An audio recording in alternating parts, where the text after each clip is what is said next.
Today on the Chat and Chew Show, to it, and you decide if you want to open it, whatever it is that you want to do. Trust me, things will open up for you. Things will open up for you. You will begin to tap into resources that you did not even think you had or were possible or were available to you. You just have to make up in your mind to take the first step. The journey into the unknown can be scary, whether you're entering a new relationship, a new job, or a new season in your life. We've all asked ourselves at one time or another, do I really have what it takes? And the stakes are even higher if you're thinking of going into business for yourself. In this episode of the Chat and Chew Show, we are joined by serial entrepreneur Shannon Hinson.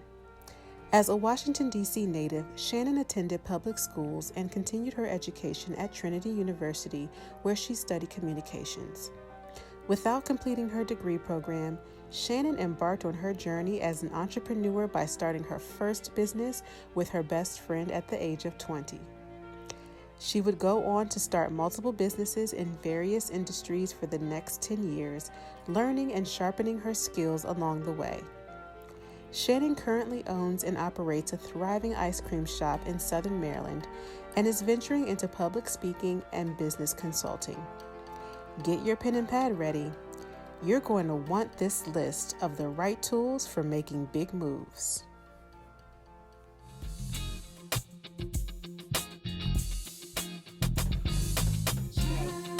well, hello everybody, and welcome to the Chat and Chew Show. My name is Betty, And I'm Roxanne. and thank you so much for joining us. And I want to say Happy New Year! Hey, Happy New Year! See, it's 2021. It is. How crazy is that? But we are excited that you decided to click on and join us. I am going to ask you right now to subscribe to us and click that notification button so that every time we get episodes coming out, that you can be aware of it. Let me just tell you this. The Tat and Chew Show is designed to empower you to do relationships better. And we're not talking just romantic relationships. We're talking every kind of relationship you could think of, like whether you, I don't know why mailman came to my mind. You could be a mailman, you're in a relationship, right? You could be an auntie, a grandma, a granddad, a friend.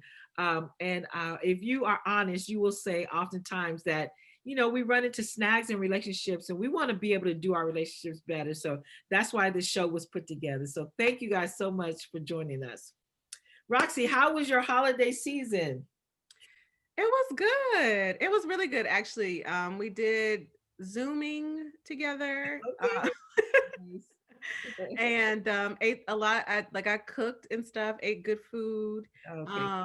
Family and I, we, like my immediate family, we met up to exchange gifts, but like with masks and everything, like real quickly. But it was still nice to see people. Yeah. But yeah, it was good. And a lot of more so like setting intentions and like my one word, that kind of thing for the new year, instead of like giving myself a bunch of goals to do. But Yeah. good. How about you? Yeah, it was good. You know, my son moved to Minnesota and he and his girlfriend came down and, you know, we hung out together. So that was fun. So this is the weird thing. We had dinner. We ordered dinner. I didn't cook. And, we have a dining room table that we've had for a long time. Someone gave it to us. And the dining room table, right before they came, we were like, we should get a new dining room table. We should get a new one. So we're out looking, couldn't really find anything that was in our budget and that we could get quickly. Our dining room table is so rickety. I was thinking I should do something about it. I should, you know. So I said, I flipped the dining room table over and you could tell it needed screws, but I didn't have screws big enough for the thing. So what I did was I used a nail and a hammer and I'm nailing these legs in, right? Oh my God. So I'm thinking that it's going to be sturdy, and it wasn't sturdy. It was like still so rickety. So we came over, I'm like, don't be bumping the table, because I didn't want it to fall over, which leads me into this. If you're going to build something that's worth of value, you got to have the right tools, right? You can't you can't use the screwdriver on something that you need nails, and you can't do, you know, the opposite. And so that's why today we want to talk to those of you who are building something, whether you're an entrepreneur or you're trying to build a proper relationship or you're trying to build, I don't know, a car, anything that you're trying to build, you need the right tools for success. So today's show, we're going to talk to a really good friend of ours. Like both Roxanne and I, we've known her for a long time, and her and her husband are doing some incredible things. So hang on. So today is going to be really, really good. It's going to be one of those practical shows that you'll be able to take with you and apply it to your life right away.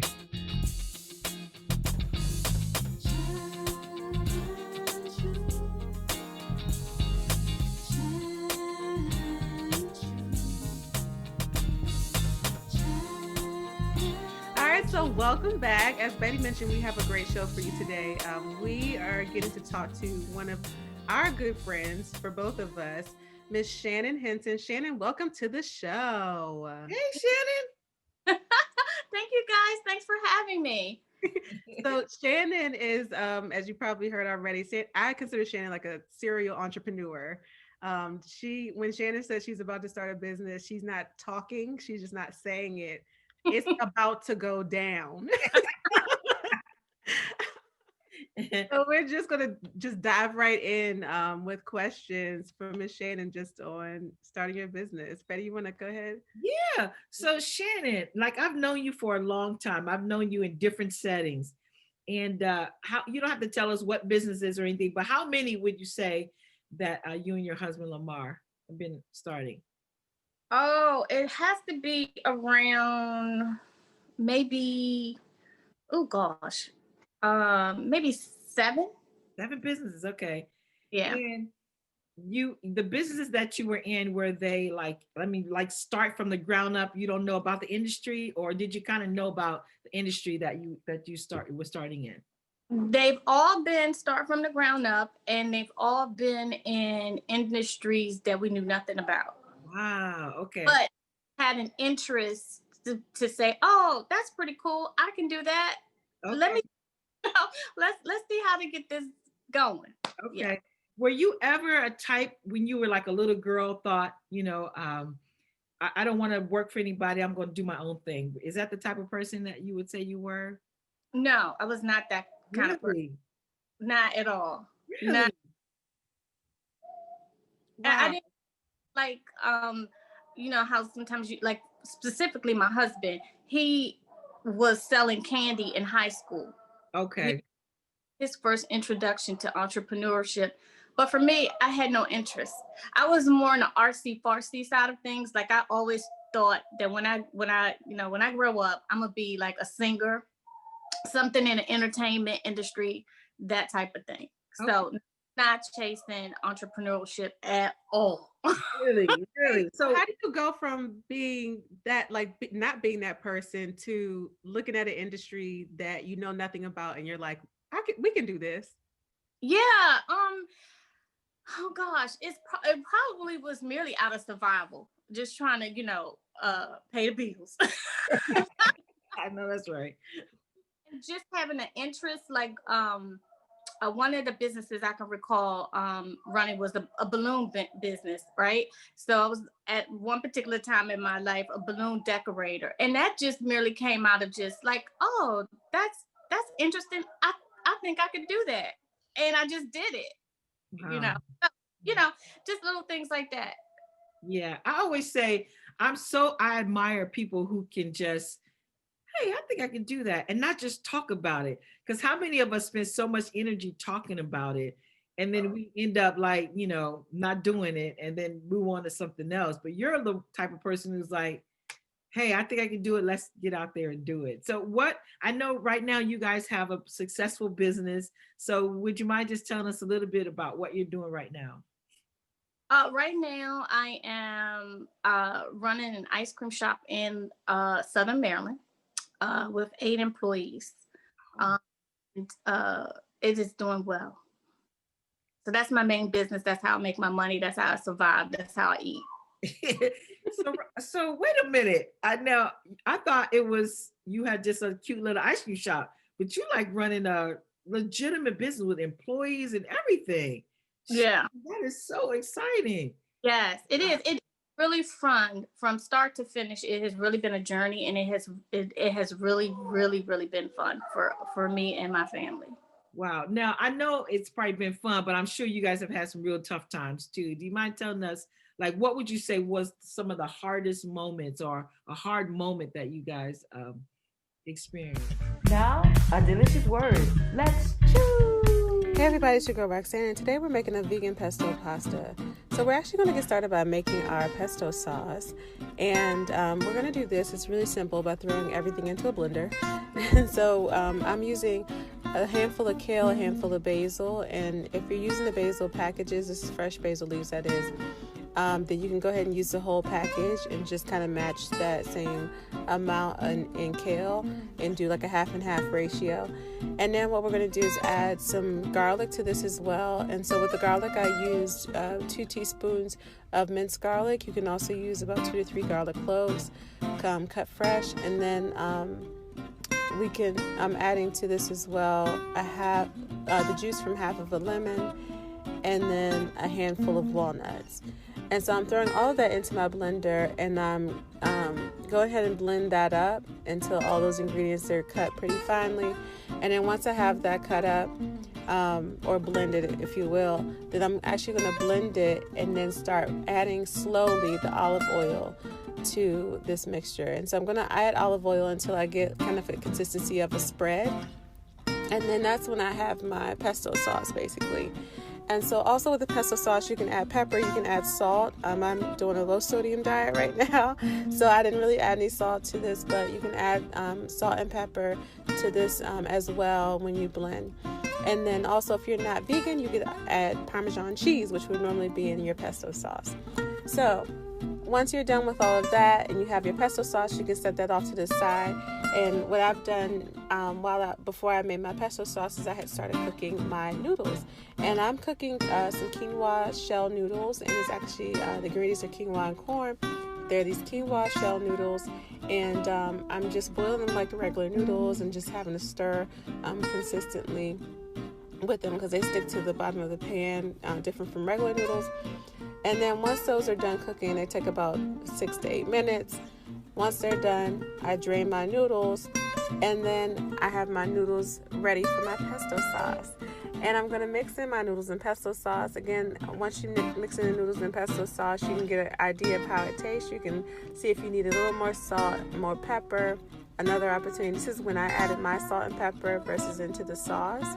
And then you can, what I'm going to add now are some cherry tomatoes. And so the cherry tomatoes, I'm just going to cut them in half and just mix them in as if it were like a noodle salad or something, like a macaroni salad or something like that. So I'm just going to mix it in. And so you have the fresh tomato, you have that kick of the lemon juice, you have the flavor of the basil and the garlic and all that together, and everything's fresh. And so, and it all just marries well when you put it on that warm, like piping hot pasta. And so this turns out to be actually a really good dish, and you can play around with it however you like to change up some of that flavoring if you like a little more of one thing over the other. And then another time where you can add cheese if you're not vegan is when you plate this dish. You can also sprinkle some Parmesan cheese on top or grate some fresh cheese on top of that and really enjoy it. So give it a try and let me know what you think. All right, until next time. Well, I think the toughest time right now for every business owner is COVID. Running a business in COVID and having to pivot in so many different ways as a business owner. And for us specifically, was just trying to keep the doors open. Yeah. Trying to figure out how to serve our customers and do it in a safe, socially distanced way. And then so that was one challenge. And then at one point, the challenge was the supply chain, which I don't think on the other side as customers, they realized that as on the business side of it, most business owners were dealing with trying to get our hands on supplies, whether that meant gloves, which was the biggest thing for us, trying to get our hands on gloves, and the price of gloves skyrocketing, triple the price that we would normally pay in a regular market. So, and then because we're an ice cream shop, at one point there was a shortage of all things pecans, which is one of our seller flavors in our ice cream shop is butter pecan ice cream. So, okay, whereas we're used to buying pecans up the street, we were then having to source to Tennessee and all the southern states, who, you know, Texas and stuff like that. So it definitely caused us to have to really pivot and dig in to survive. Wow, that's good. Can I just, for the record, because I feel like I, I was there when you guys were kind of like dreaming about this and just got the space for the ice cream shop. And can you just, for the record, like let people know the timeline in which you started an ice cream shop, and then the pandemic arrived, just so people can see how that worked out? I want to say, I think our discovery was in 2018, in terms of my husband actually going out there and putting the work in and looking for a space. But we've always been kind of making, well, he's the main ice cream. He's the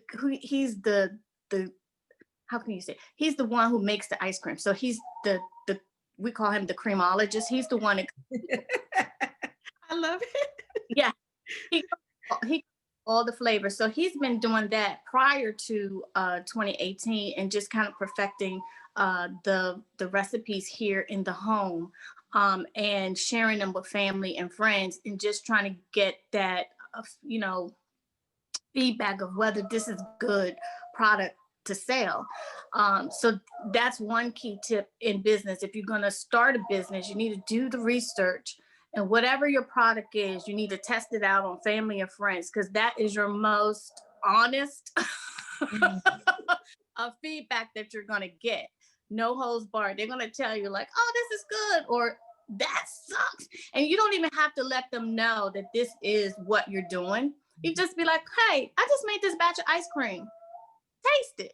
They don't even need to know that you're thinking about starting a business or anything like that.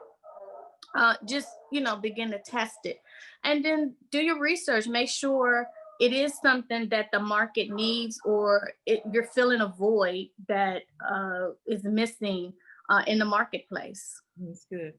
So we did that. 2018, I think he started looking for space. 2019, we really started honing in on trying to find a space to sell, to open up.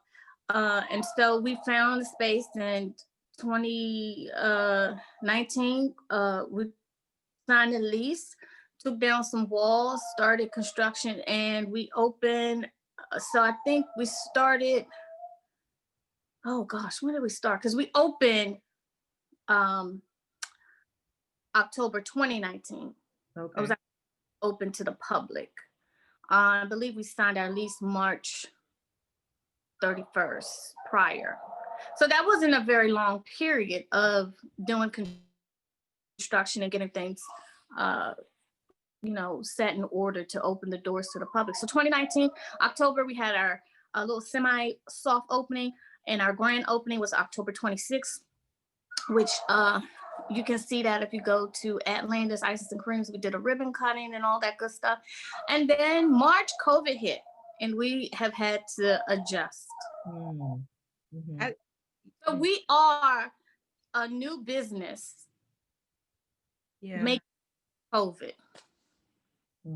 And I think that's amazing. That's why I had to mention that, because it's not like you guys were like Ben and Jerry's, like you've been around for all these years and then COVID hit. It's like you opened in October 2019 with your ice cream. First of all, it was cold when you opened with the ice cream.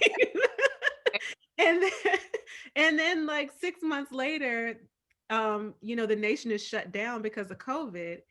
And then we're now like a year later, you guys are, you know, thriving, not surviving, and I imagine thriving, since you're living off of this.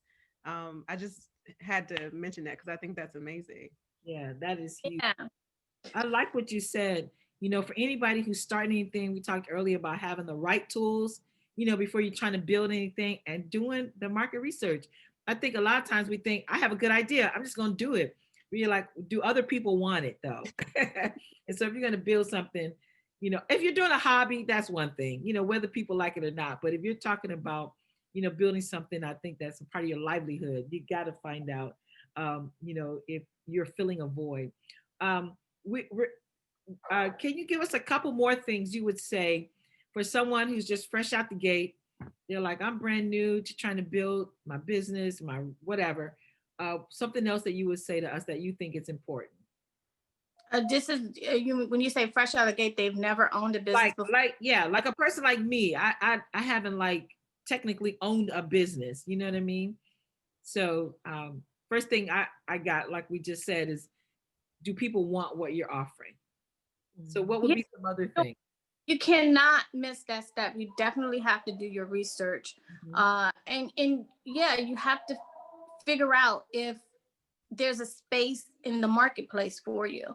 And for me, I feel like you can sell anything. You can sell sand in the desert. You just have to have the mindset. You have to have some good marketing, good customer service. I'm writing down, by the way. You have to be able to sell yourself and sell your product, and you have to be able to convey to the consumer why they need the product that you sell or the service that you offer. That seems really, really hard. You know what I mean? Like, especially if you're like new, because it feels like, I mean, you're sure about your product. You don't want to come off like salesy and all of that. So what would you say to someone? Just a couple of things that they could do maybe to sell their product. Yeah, well, definitely you have to step out of your own way. There's oftentimes, as strong as I am in business, sometimes you do have that small internal voice in the back saying, girl, you think you gonna sell some ice cream? What? But you definitely, and as a woman business owner that's going up against that male, you definitely have to dig deep in yourself, because not only are you for me specifically, a Black woman in the marketplace, but sometimes I'm having to coexist with male counterparts. I'm having to, excuse me, lead men in the marketplace, which they don't want to be told what to do. So you definitely have to dig deep and, kind of have the attitude of, I am good enough to be here and stand shoulder to shoulder with you. And not a comfortable space to be in. When you begin to exercise that tool, you get better at it. And so I find myself, I have to definitely, with my employees, find my voice and let them know this is how it's going to be.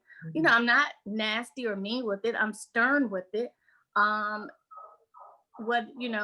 this is how it's going to be. And you don't always feel comfortable doing that because you don't want to hurt somebody's feelings. But at the end of the day, the way I look at it is that I have thousands of dollars invested into this business. It has to be run the way that I put the systems in place to run it. Now, that doesn't go to say that I don't leave room for improvement, that I'm not teachable. But if you're in my space and in my business, nobody knows my business better than I do. And it has to be done the way that I want it, when I want it done. Otherwise, why are you here? Because I hire you to work for me or to consult with me. I have to get what I need to get to maximize my business so that it can run well, so that I can pay my bills. Right. You have to find your voice, and it's not always an easy thing to tune into. That's good. I like that. Find your voice. I like that. So find out if there's a void in the marketplace for what you're offering. I like this. You can sell anything. I don't know. You are a salesperson, Shannon. I love this. Find your voice. I love that. I do too. Can I ask about you can sell anything? Is that about, like, in my mind, I hear believe in your product. Is it about believing in your product, or what do you mean by you can sell anything? Like, Where does that come from? It really is a combination of things. It's really about, like specifically for me, because I do sell ice cream. People have the mindset of, oh, nobody's gonna buy ice cream in the winter. It's too cold for ice cream. No, it's not. I wake up in the morning and I'm like, I'm gonna sell some ice cream. I don't care if it's snowing outside. I'm selling some ice cream. You know what I mean? So if you say your customers aren't coming, or if you say your product isn't good enough, then you're telling the universe to deliver that result to you. And so I just believe that I can sell anything. You have to have the mindset shift in your mindset. Because if you don't believe it, how's your customer going to believe it? How are they going to believe that they need a big old cup of ice cream on a 30-degree day? You know what I mean? Wow. So I'm my biggest cheerleader, and you have to be your biggest cheerleader too. Now, that doesn't say that I don't have those days where I'm like, oh God. Right. Yeah, I think we all do. But I try to coexist in a space of success and not limitation. That's good. That's good. So if you're going to be an entrepreneur, you're going to have to be a calculated risk taker. You're going to have confidence. You're going to have all of those things, and you're going to have trust in your product. Now, having trust in saying you can sell anything doesn't mean you should sell anything, because there's some crappy stuff out on the marketplace. Right. But with that said, that just goes to show you people are selling anything.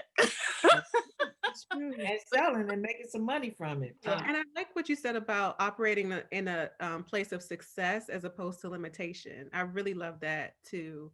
When it comes to like being able to sell anything, being able to handle your business, really. Yeah.